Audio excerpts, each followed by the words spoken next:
વિદ્યાર્થી મિત્રો, પરીક્ષામાં પૂછાય છે જાન્યુઆરી મહિનામાં 5 વખત સોમવાર આવવાની સંભાવના। મિત્રો અહીંયા સોમવાર પૂછે, મંગળવાર, બુધવાર, ગમે તે વાર પૂછે, જવાબની રીત એક જ છે કે જાન્યુઆરી મહિનામાં 5 વખત। તમને બધાને ખબર છે જાન્યુઆરી મહિનામાં કેટલા દિવસો? 31। તો અહીંયા લખી નાખવાના 31। હવે આપણને પૂછ્યું છે સોમવાર 5 વખત આવવાની, તો તમને બધાને ખબર છે કે એક મહિનામાં કેટલા અઠવાડિયા હોય? 4। एक अठवाडियामां કેટલા દિવસ હોય? 7। 7 ચોક ને 28।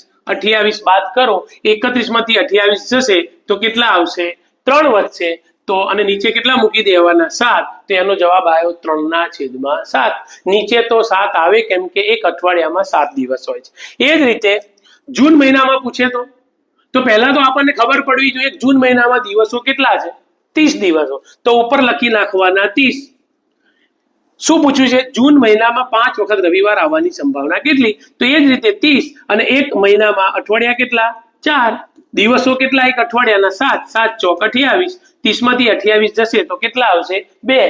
2/7। એ જ રીતે મિત્રો ઓગસ્ટ મહિનાનું કહે છે તો 31। 31 માંથી 28 બાદ કરો, કેટલા આવશે? 3। એ જ રીતે નવેમ્બરનું પૂછે મિત્રો તો નવેમ્બરમાં કેટલા દિવસ હોય? તો નવેમ્બરના 30 દિવસો। તો 30 માંથી 28 બાદ કરો, કેટલા વધ્યા? 2। તો 2/7, 3/7। તો આવી રીતે આવા જ વિડીયો જોવા માટે મારી ચેનલને લાઈક કરો, સબસ્ક્રાઇબ કરો।